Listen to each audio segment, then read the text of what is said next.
Boa noite a todos.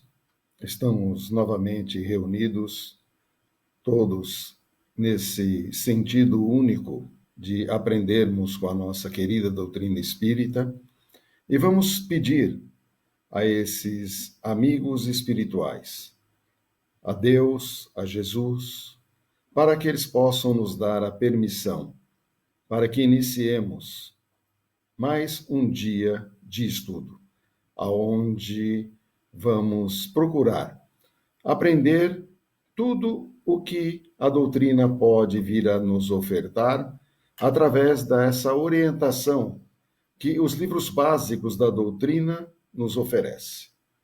E com a prece que Jesus nos ensinou, vamos dar início a esse estudo. Pai nosso que estais nos céus, santificado seja o vosso nome. Venha a nós o vosso reino. Seja feita a vossa vontade, assim na terra como nos céus.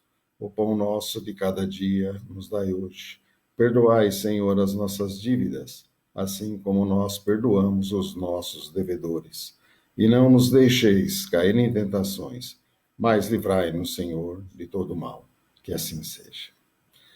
É importante nós lembrarmos que na orientação do livro Evangelho segundo o Espiritismo, no capítulo 28 da coletânea de preces espíritas, os nossos amigos espirituais que orientaram a Kardec, eles pedem a nós que realizemos esse tributo da prece da oração dominical ao Pai Nosso, sempre no início e no final das nossas atividades. E é por isso que, com muita alegria, nós se utilizamos dessa prece maravilhosa e atendemos àquilo que nos é solicitado pelos nossos guias espirituais. Bom, então nós vamos para o livro da Gênese, os milagres e as previsões segundo o Espiritismo. Importante, gostaríamos que todos participassem, que já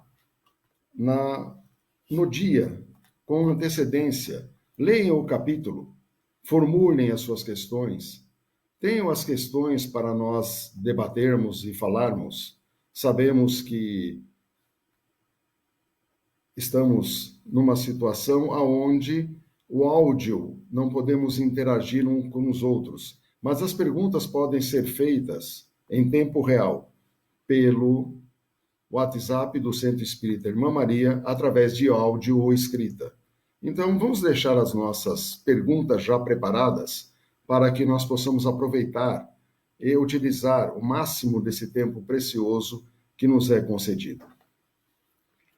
E no capítulo 15, os milagres do Evangelho, nós vamos em ressurreições a filha de Jairo, no tópico número 37. Tendo Jesus novamente passado de barco para a outra margem, logo que desembarcou, uma grande multidão se reuniu em redor dele. E um chefe da sinagoga, chamado Jairo, veio ao seu encontro. E, encontrando-o, atirou-se a seus pés. E suplicava-lhe com grande sentimento, dizendo-lhe: Tenho uma filha que está agonizando. Vinde impor-lhe as mãos para curá-la e salvar-lhe a vida. Jesus foi com ele. E era seguido de grande multidão que o comprimia.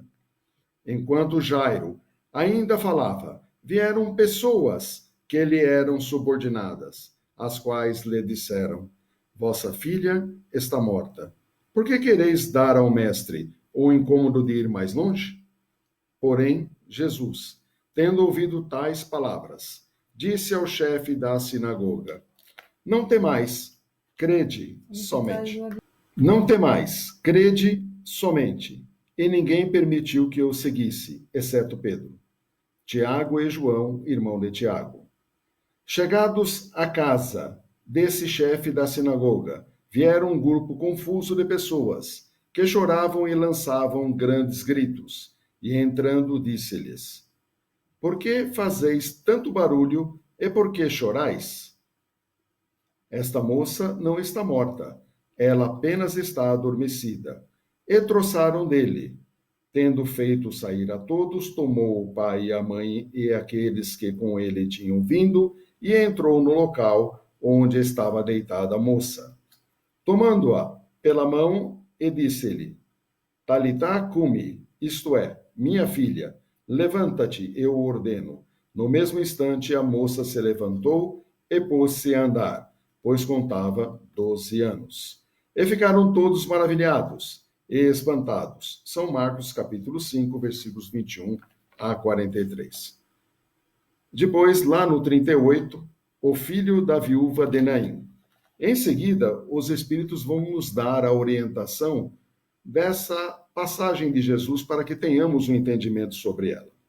No dia seguinte, Jesus foi a uma cidade chamada Naim e seus discípulos o acompanhavam, com uma grande multidão do povo. Quando estavam perto da porta da cidade, sucedeu que traziam um morto a enterro. Tratava-se do filho único de sua mãe, que era viúva, e havia grande número de pessoas da cidade com ela. O Senhor, tendo-a visto, tocou-se de compaixão por ela e lhe disse: Não choreis mais. Depois, aproximando-se, tocou o esquife, e os conduziam pararam. E os que o conduziam pararam. Então disse: Jovem, levanta-te e eu te ordeno. Ao mesmo tempo, o morto se ergueu, sentou-se e começou a falar. E Jesus o entregou à sua mãe. Todos que estavam presentes, tomados de terror, e glorificavam a Deus, dizendo: Um grande profeta surgiu entre nós, e Deus visitou o seu povo. O rumor desse milagre espalhou-se por toda a Judéia e em todos os países em seu derredor. São Lucas capítulo 7, versículos de 11 a 17. E agora, na orientação dos espíritos. É importante que nós fizemos o estudo anteriormente e vimos que muito comum o fato da catalepsia, a questão das pessoas de repente sofrerem desmaios ou entrarem em coma, e Jesus, no seu conhecimento muito amplo, já sabendo e conhecendo, percebendo isso, sabia como operar esse chamamento através do seu influxo energético, devolvendo a pessoa novamente à sua lucidez. É importante sempre frisarmos isso, que estamos discutindo a questão dos chamados milagres. E, na realidade, o milagre, para nós da doutrina espírita, ele não existe. Tudo obedece a uma lei natural. E Jesus, logicamente, em primeiro momento, ele diz que ele não veio em nenhum momento contrariar alguma lei, mas sim dar cumprimento. E a partir daí, também aprendendo como espíritas que somos, que quando existe a falência de órgãos, quando existe o desligamento do campo perispiritual do corpo físico, não há mais possibilidade de retorno à vida. A morte se dá e naturalmente como um fenômeno biológico. E todos nós estamos suscetíveis à chamada morte e cada um vai ter o seu momento dentro do seu próprio planejamento reencarnatório. Então, na orientação dos espíritos, foi colocado: o fato da volta à vida corporal de um indivíduo realmente morto seria contrário às leis da natureza e, por conseguinte, mais miraculoso. Ora, não é necessário recorrer a esta ordem de fatos para explicar as ressurreições operadas pelo Cristo. Se, entre nós, as aparências enganam por vezes os profissionais, os acidentes dessa natureza deviam ser bem mais frequentes num país onde se não tomasse nenhuma precaução e por onde o sepultamento fosse imediato. E aí nós vemos que, com a evolução dos tempos, quando existe qualquer tipo de rito funerário, nós vamos observar a espera das 24 horas para se dar, de fato, o sepultamento. E aqui na época, normalmente, quando se havia chamada morte, o costume era o enterrar imediato. E aí, nós vemos também, como ele coloca muito bem claro no texto, que não existiam profissionais que pudessem atestar aquela morte. Tudo era feito de um modo como se obedecessem a uma simbologia ou a um costume ou a um rito. Parou de respirar, está morto. E nós vemos que hoje a nossa ciência tão evoluída nos mostra que não. Não é o fato de parar de respirar que indica a chamada morte. E Jesus conhecia muito bem isso. Há, pois, toda a probabilidade de que, nos dois exemplos acima citados, apenas houve a síncope, ou seja, o desmaio ou a perda da consciência, e letargia, desmaio, perda da consciência e a rigidez, podemos dizer assim. E a partir daí, toda a aparência da chamada morte. Jesus mesmo diz, positivamente, em relação à filha de Jairo, esta moça não está morta, ela apenas está adormecida. Dado o poder fluídico que possuía Jesus, nada há de espantoso que o fluido vivificante, dirigido por uma vontade forte, haja reanimado os sentidos entorpecidos, e mesmo que ele tenha podido voltar ao corpo ou espírito prestes a deixá-lo, enquanto o liame perispiritual não estivesse definitivamente rompido. É aquilo que falamos anteriormente. A condição do rompimento do liame perispiritual não se volta à vida, a morte se dá de fato. A partir de que existe essa letargia, existe esse momento do chamado desmaio, e não houve esse rompimento, através do fluido vital, porque os órgãos são animados pelo fluido vital, recebendo carga de outro fluido vital, com a condição de estar dirigido por uma vontade muito forte. Então, nós vamos ter Jesus interessado nessa moça. Jesus querendo dar a ela a condição novamente para que a morte não ocorresse de fato, ou o sepultamento não ocorresse de fato. Ele se utiliza do fluido e ele vivifica o fluido dela. Ou seja, ele dá um tônus vital àquele fluido. A partir daí ela desperta, como no outro caso também. E aí nós observamos o quanto é importante o estudo dos fluidos para nós espíritas. E o quanto precisamos do entendimento, porque tudo o que realizamos frente à nossa concepção de entendimento para a nossa encarnação é sempre dependente do fluido.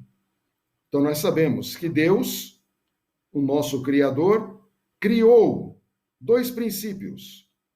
O primeiro princípio é o princípio inteligente, ou princípio espiritual, da onde ele aure os nossos espíritos, da onde somos tirados como essência.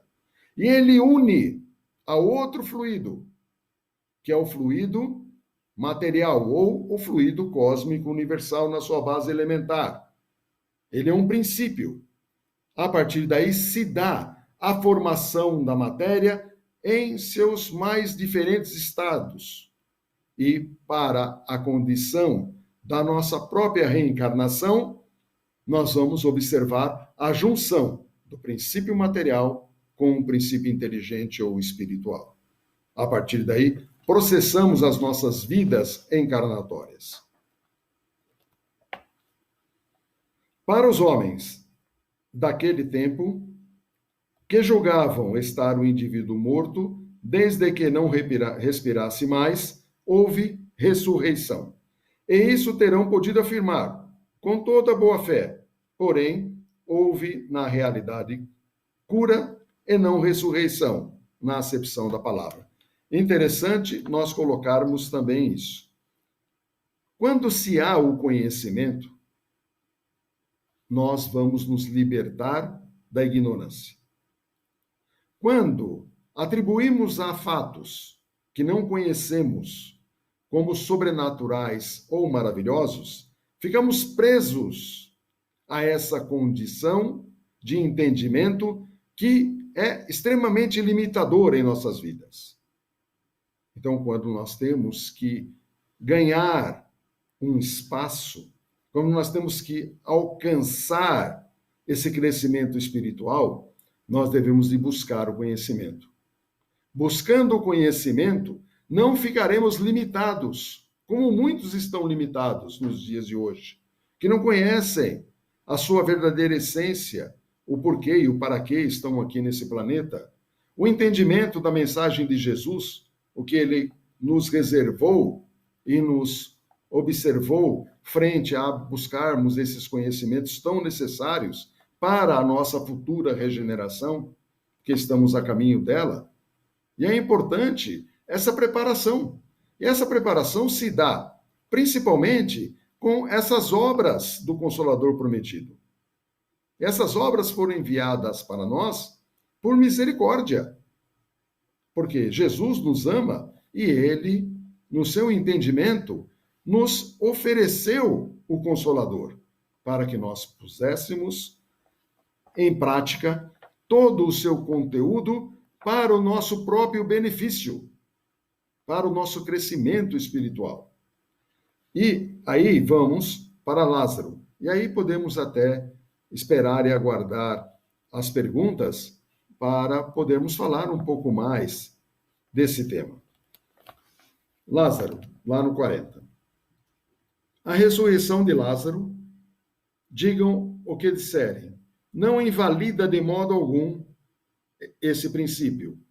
Disse que ele já estava há 4 dias no sepulcro, mas sabe-se que há letargias que duram 8 dias. E mesmo mais. Acrescenta-se que ele cheirava mal e que é um sinal de decomposição. Essa alegação não prova nada, visto que em certos indivíduos há decomposição parcial do corpo, mesmo antes da morte, e exalam o odor de apodrecimento. A morte não chega senão quando os órgãos essenciais à vida são atacados. E quem poderia saber se ele cheirava mal?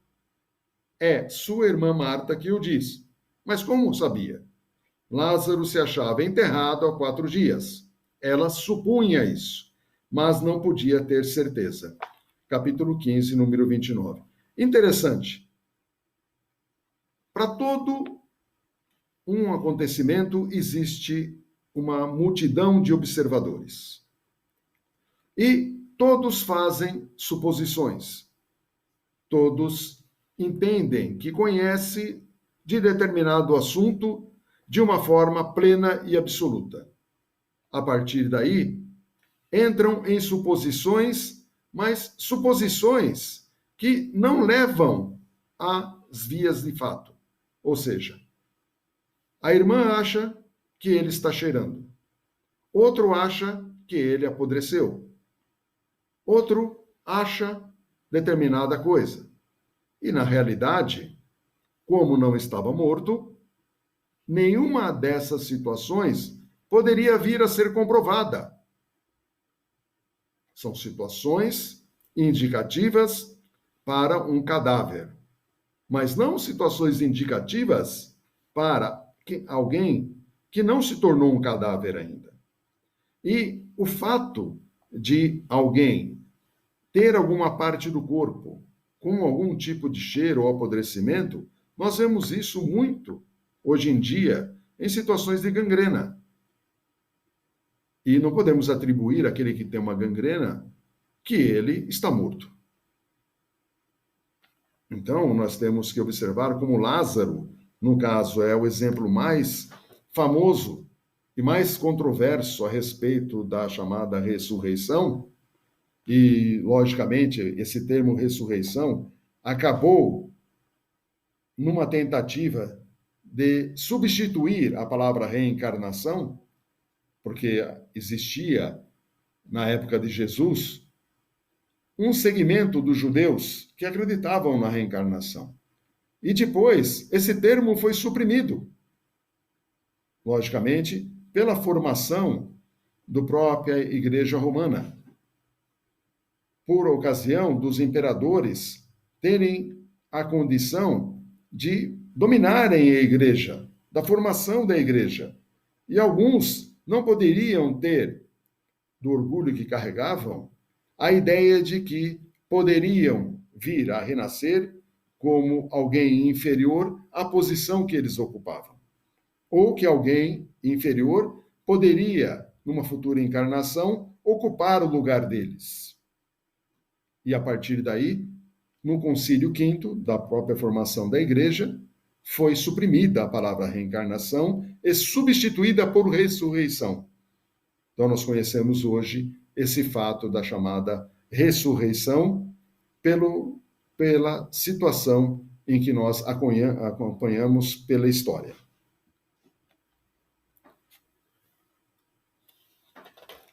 Agora aqui, no capítulo... Continuando no capítulo 15, os milagres do Evangelho, que eu acho que nós não temos nenhuma pergunta. Nossa, tá fazendo. Tá? Nós vamos adentrar depois uma situação de efeitos físicos, fluido novamente, quando Jesus caminha sobre as águas. Boa noite, Marcos. Boa noite a todos. Com relação às questões de cura, né, e não dos milagres, não vou colocar aqui da mesma forma que Jesus, mas se nós pensarmos que o nosso fluido, né, animalizado, que é o nosso fluido vital, ele também é uma forma de cura, não é? Há relatos de pessoas, por exemplo, que estão muito mal, com seus fluidos, níveis de fluidos muito baixos, quando alguém compatível, né, com abundância desse fluido, está junto dessa pessoa, mesmo sem perceber, pode estar doando e revigorando um organismo, não é? Eu não falo, insisto, não estou falando ao nível de Jesus, né, a maneira como Jesus fazia, mas não é tão incomum, então, essa ideia de cura, que muitas vezes pode acontecer talvez em escalas menores, ou até gravidades menores, mas que nós somos doadores naturais, ou não? E nós vimos aqui no texto que Jesus claramente nos indicou a maneira de como temos que processar esses fluidos. E, dentre a nossa condição de espíritas, nós vamos ver o passe. Mas podemos estender além do passe, para aqueles que agora citou dentre a sua pergunta. Aqueles que não têm conhecimento, que não sabem, mas têm o fluido. Então, uma pessoa, quando chega o momento de receber uma cura, ela pode simplesmente receber esse fluido de alguém desconhecido e essa pessoa que está doando não está percebendo que está doando e a cura acontece sem a condição de um saber do outro. Então, isso é muito frequente. Mas, dentre aquilo que nós conhecemos, agora com a condição consciente do nosso fluido, nós vamos ver que todos nós somos animados por um fluido vital. Os nossos órgãos que sustentam a nossa vida são animados por esse fluido vital. E ele é proveniente do fluido cósmico universal. A partir daí, na função de médiums, na condição de exercermos a nossa função de passistas, nós vamos, através da nossa mediunidade, exalar ou trabalhar o fluido que está em nossa vitalidade através das energias que podemos vir a repassar para as pessoas que necessitam. Em outros nomes, podemos chamar de ectoplasma. Juntamos o ectoplasma, que é uma faculdade e proveniente daqueles que estão encarnados, porque ele é proveniente do fluido vital, porque o desencarnado não tem o fluido vital, porque ele não tem órgãos. E passamos para outro encarnado que recebe essa dose de fluido trabalhada pela espiritualidade que pode nos acompanhar nesse processo de cura. E a partir daí, dirigir a dosagem correta para que aquele ser se estabeleça novamente. E como processamos inúmeros passes quando temos a nossa tratativa de atendimento na casa espírita, nós, dentro do anonimato, não sabemos como foi recebida aquela energia e se aquela pessoa, se ela se beneficiou de determinado percentual, mas sabemos que, com a nossa vontade de poder ajudar, nós atendemos e com muita felicidade esses que buscam o socorro. Bom, então vamos lá para Jesus caminha sobre as águas. Aqueles que quiserem, não se inibam, podem fazer a pergunta. Se fugir um pouco do tema, não há problema algum. Tudo que estiver dentro do alcance da doutrina espírita, de poder explicar, estamos aqui para poder justamente, porque é um grupo de estudos, nós somos um grupo, e o grupo, ele está para poder interagir. Então, existem muitas dúvidas, mediunidade, fluidos, e nós podemos vir a conversar e tirar essas dúvidas, se nos for possível fazer isso. Mas continuando, Jesus caminha sobre as águas. Aí vamos falar da parte da condição dos efeitos físicos, ou os fluidos novamente aqui. Logo, Jesus fez com que seus discípulos embarcassem e atravessassem antes dele, enquanto ficava a despedir o povo. Depois de haver mandado o povo embora, subiu sozinho ao alto de uma montanha para orar. E tendo chegado a tarde, encontrou-se sozinho naquele lugar. Enquanto isso, a barca era fortemente açoitada pelas ondas no meio do mar, pois o vento lhe era contrário. Porém, na quarta vigília da noite, Jesus veio andando sobre o mar. Quando eles ouviram assim andar por sobre as águas, turbaram-se e diziam: é um fantasma, e gritavam atemorizados. Logo Jesus lhes falou e lhes disse: tranquilizai-vos, sou eu, não temais. Pedro lhe respondeu: Senhor, se és tu, ordena que eu vá contigo andando sobre as águas. Jesus lhe disse: vem. E Pedro, descendo da barca, andou sobre a água para ir a Jesus. Mas vendo soprar um grande vento, teve medo e começou a afundar e gritou: Senhor, salva-me!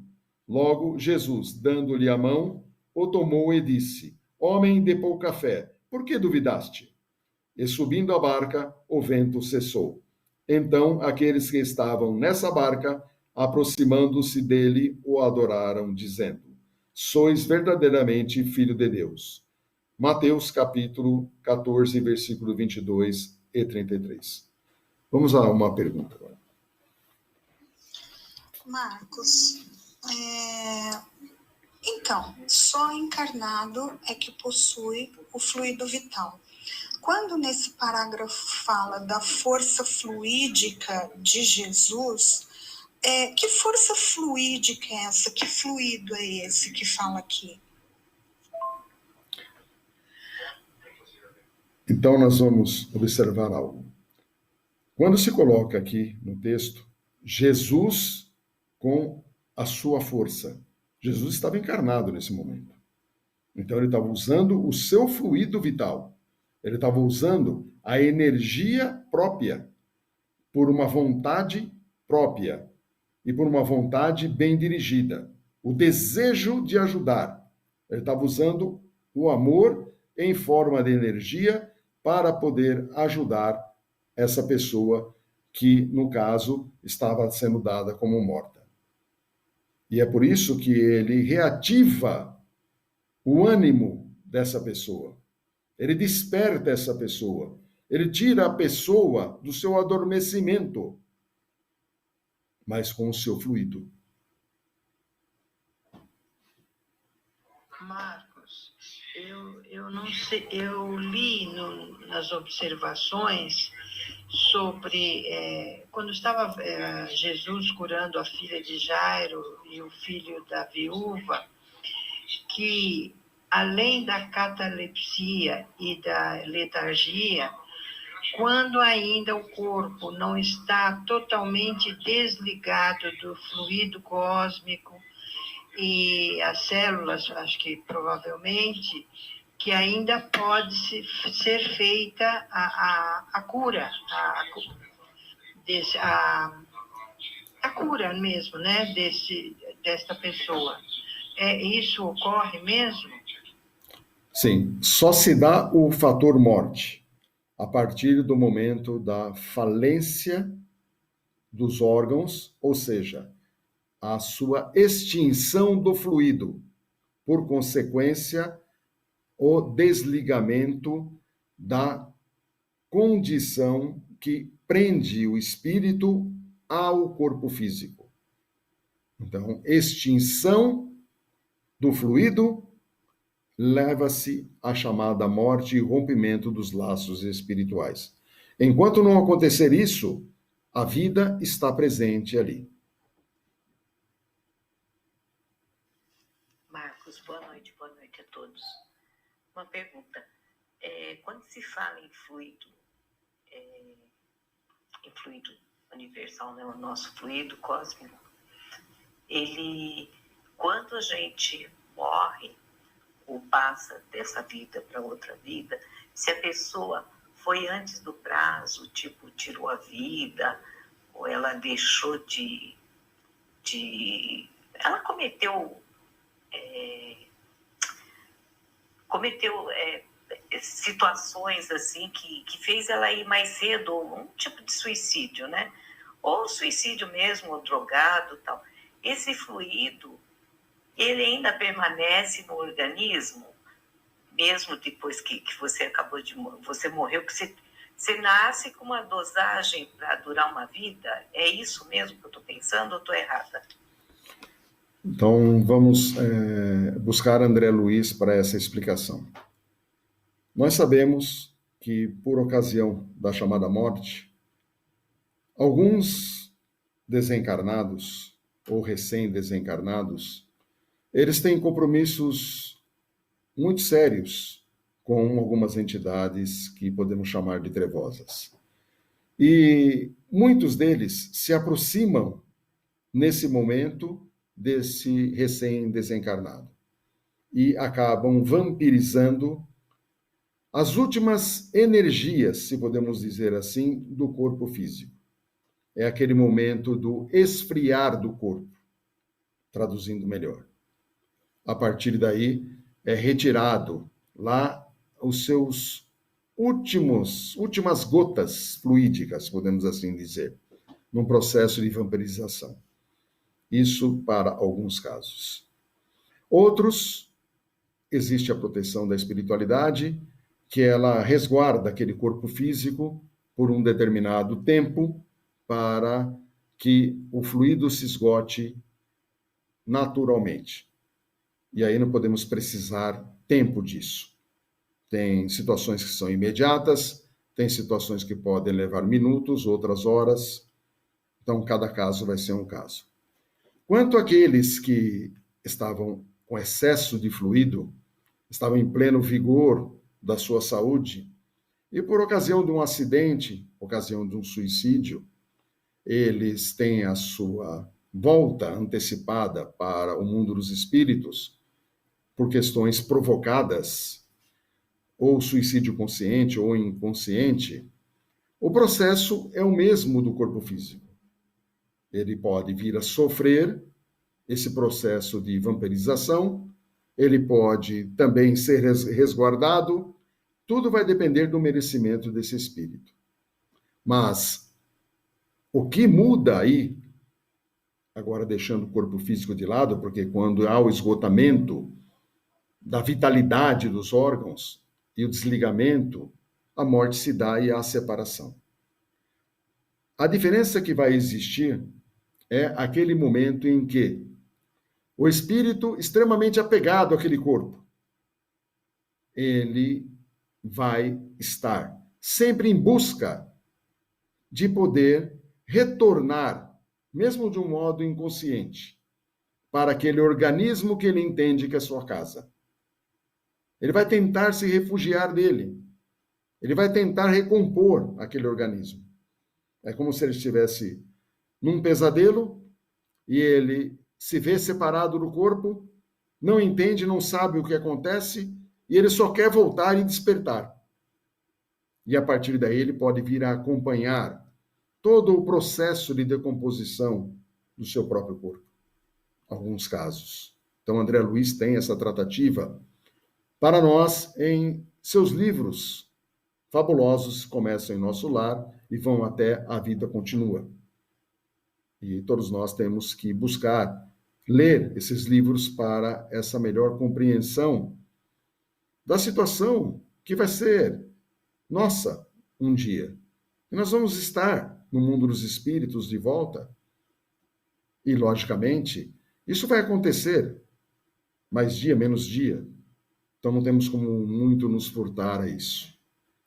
E esses espíritos que estavam cheios de vida, eles, com toda certeza, terão esse prazo de anos que teriam que viver e contribuir com o progresso, tanto próprio quanto o progresso de outros, porque todos aqui têm uma função, eles vão ter essas sensações físicas agudas caminhando ao lado deles num processo de sofrimento muito forte. Estamos falando daqueles que antecipam, daqueles que fazem as situações acontecerem de forma equivocada. Porque é perfeitamente normal muitos espíritos terminarem também a sua missão, estarem plenos de vigor e serem chamados de novo para a pátria espiritual. E aí obedecem à condição da morte natural. E, para poder se desencarnar, há necessidade de se ter alguma coisa. Alguma condição genética que, em determinado momento do seu chamamento, ela falha. E pode-se procurar, por vezes, até em autópsias, e não se achar a causa. E ser uma causa desconhecida. Mas, normalmente, existe uma causa. Mas o esgotamento dos órgãos significa desse fluido e significa o desligamento espiritual. Marcos, na doação de órgãos, a gente pode considerar isso como uma volta antecipada? Essa questão da doação de órgãos, ela é um tanto complicada de se explicar. Quando nós vemos que outros precisam tomar atitudes por nós e que podemos estar em estado vegetativo frente a um acidente, tudo vai depender sempre da intenção daquele que vai tomar a decisão. A partir daí, o merecimento do espírito, como não tem como decidir, o seu mérito vai ser colocado na balança. E aí ele não pode vir a sofrer qualquer tipo de penalidade pelo fato de alguém que tomou a decisão por ele e ter doado o órgão dele em vida. Porque doando o órgão, depois o fator morte ele acontece. E é por isso que é muito difícil nós chegarmos a um consenso, principalmente nesse tema de doação de órgãos. Então, tudo vai depender da intenção, do momento e daquele que vai decidir pelo outro. Marcos, para que esses espíritos eles roubam esse fluido vital? É a mesma situação do fluido vital dos encarnados quando eles estão num processo obsessivo muito grande e é uma fonte de alimento. E esses espíritos que vampirizam e que entendem que aquele fluido é uma nutrição para eles, dá o aspecto de materialidade. Então, eles se sentem materializados com a absorção desse fluido, pois é o único meio de ele poder interagir e se sentir vivo, entre aspas. E aí vemos processos obsessivos na situação de vampirização, principalmente em órgãos extremamente importantes do nosso corpo. Ora, podem estar ligados aos rins, ora pode estar ligado ao fígado, lugares que processam energia. E inconscientemente, esses espíritos se ligam e tendem a buscar, a se sentir mais fisicamente em nosso mundo. E é por isso que essas sobras energéticas, fluídicas, elas são altamente disputadas. E essas outras, que são abundantes nos encarnados, também são muito disputadas. Só que existem aqueles aos quais se dá preferência inconscientemente à doação voluntária do próprio fluido. Pode parecer estranho isso, mas existe uma doação voluntária, se formos ver. Porque sentimentos idênticos aproximam seres. E a partir daí, de acordo com esses sentimentos, quando eles são ruins, são compartilhadas energias entre ambos. Marcos, hoje nós estamos privados das casas espíritas, dos trabalhos espirituais, onde cada médium só deve realizar sua tarefa espiritual dentro da casa espírita. O Leon Denis, ele fala que a vontade é uma alavanca que potencializa e direciona todos os nossos fluidos, né? Tanto os materiais, o animal, como o espiritual, que faz parte da força moral. Então, hoje, quando nós nos juntamos para fazer as vibrações e doação de energia para o plano espiritual, para que ele realize as curas, auxiliando os que estão nas UTIs, os que estão hospitalizados, nós estaríamos atuando como nós estivéssemos dentro de uma casa espírita ou apenas atuando com o nosso fluido animal? Podemos dizer que as duas coisas.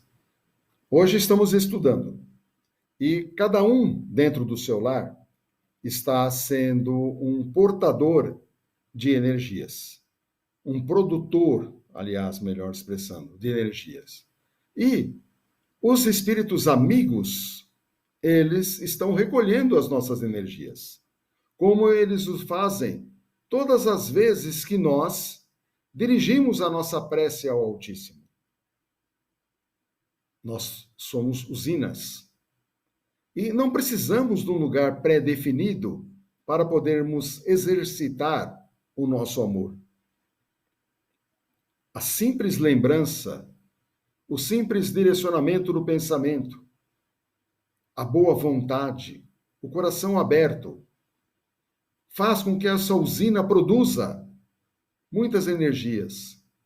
E podemos ter certeza que estamos sendo sempre utilizados como doadores voluntários que somos, porque nos propomos a isso nas nossas preces, nos nossos encontros espirituais, com os nossos mentores, onde nos colocamos à disposição para que a nossa energia venha a ser levada aonde houver necessidade. Isso sai das nossas bocas todos os dias nas nossas preces. E a espiritualidade se utiliza muito bem delas. Quanto mais sentimentos bons, melhores energias produziremos. E estamos sendo úteis. Que o principal é sermos úteis. Não vamos pensar que um isolamento venha a privar a nossa liberdade de ação. Existem muitas situações que expressam isso muito bem. Muitos já ouviram falar que pode se amordaçar, pode se amarrar as mãos, pode se acorrentar o indivíduo, podem cortar a língua do indivíduo, mas que o coração dele gritará por liberdade. E o nosso coração, ele não precisa do nosso corpo físico ou da mobilidade dele para poder expressar o seu sentimento. Então não precisamos da língua, não precisamos dos olhos, não precisamos das nossas mãos. Mas o nosso coração, ele é livre e sempre será. Principalmente quando ele corre em direção a Jesus.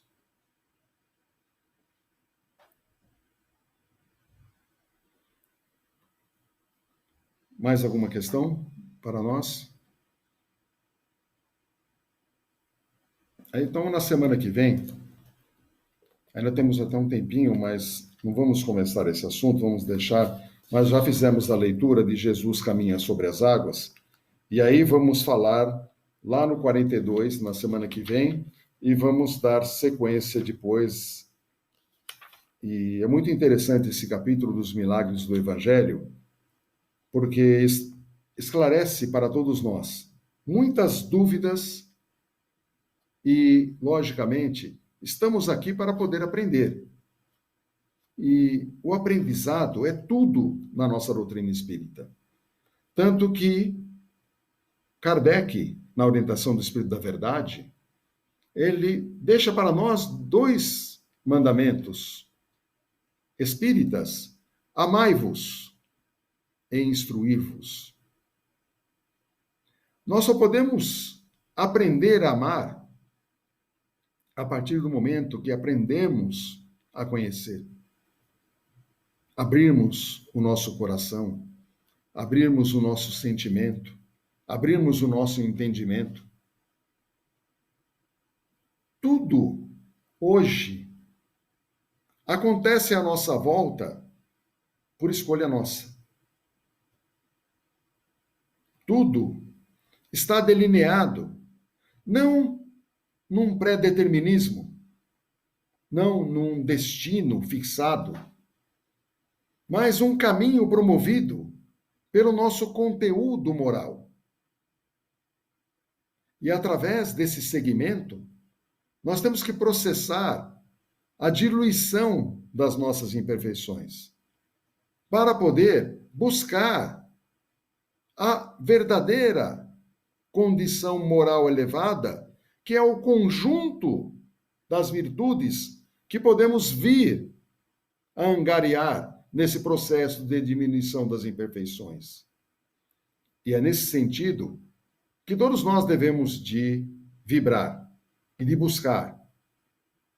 E, logicamente, nós vamos conseguir.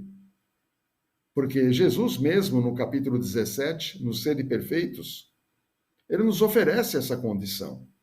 E Jesus, ele promete aquilo que realmente pode nos dar. E é por isso que temos que crer para alcançar. Temos mais perguntas? Vamos a elas.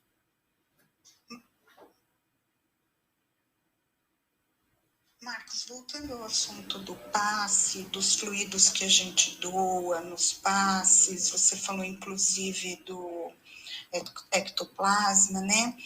As energias que o plano espiritual nos ajuda, né? Nesses passes.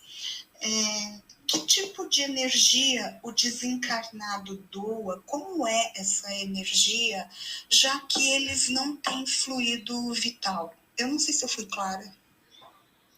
Vamos tentar traduzir isso.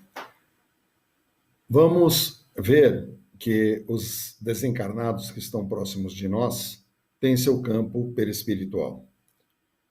E eles guardam muitas semelhanças conosco.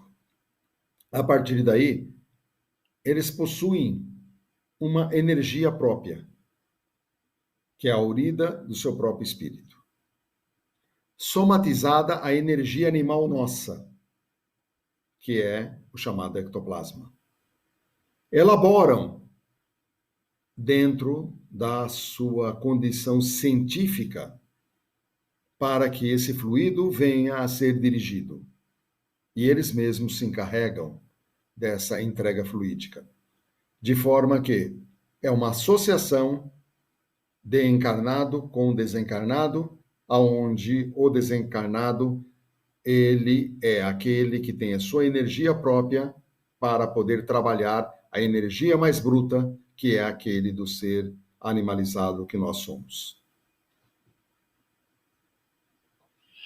Marcos, o vampirismo que André Luiz nos explica é depois que a pessoa desencarna, mesmo ainda quando o corpo ainda está em desligamento das células, tudo, os espíritos inferiores se aproveitam. É também um tipo de vampirismo que acontece com as pessoas que têm vícios em cocaína, álcool e outros vícios mais? É também um vampirismo? O nome vampirismo é um nome meio assustador, mas ele não acontece somente com os desencarnados. Ele é uma ação do desencarnado sobre o encarnado também. A partir daí, não vamos ligar as condições físicas ou hábitos físicos ou viciantes que as pessoas, às vezes, dentro do seu equívoco de entendimento, venham a se utilizar. Vamos usar mais os sentimentos. Ou seja, o seu sentimento, ele é um fator determinante para que a escolha dos acompanhantes se faça. Aí vamos observar que existem pessoas que não acreditam em Deus, mas que têm sentimentos bons. Seria negado a ela a assistência de um bom espírito? Como existem pessoas que dizem que acreditam em Deus e por fora têm a sua aparência de bondade, mas por dentro, Jesus mesmo diz, são cheias de podridão. Os bons espíritos tentam se aproximar, mas elas chamam quem? Chamam as suas companhias, pares, idênticas. A partir daí, não vai ser aquilo que entra pela boca ou pela corrente sanguínea que vai determinar a companhia, e sim aquilo que exalam do seu sentimento. E a partir daí, tudo o que nós conhecemos e vemos, felizmente, com a nossa doutrina espírita, é passível de uma explicação racional e que, nessa explicação, não entra nem o maravilhoso nem o sobrenatural, e sim somente as intenções. E as intenções são o móvel de tudo. E que tenhamos todos nós somente intenções boas e sentimentos bons. Então vamos terminando e agradecendo a Deus, a Jesus, aos bons espíritos amigos, por mais essa oportunidade maravilhosa. E que possamos continuar, se Deus assim permitir, por muitas e muitas segundas-feiras, ou fisicamente próximos, ou mesmo à distância. Mas o importante é que, dentre tudo isso, arrumamos um meio de nos falarmos, um meio de podermos estudar juntos, um meio de estarmos aí confraternizando essa festa espiritual. E somos convidados a esse banquete, e esse banquete foi servido a nós, e nós, com muita alegria, estamos participando dele para poder levar sempre aquilo que a doutrina espírita oferece a todos nós, que é o Consolador prometido. Que Jesus nos abençoe e que os bons espíritos nos acompanhem e estejam sempre em nossos corações.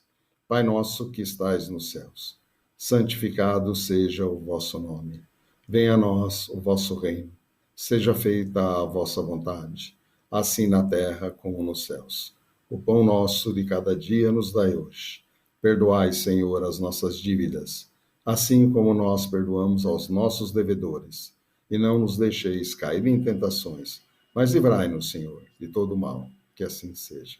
Graças a Deus. Boa noite a todos.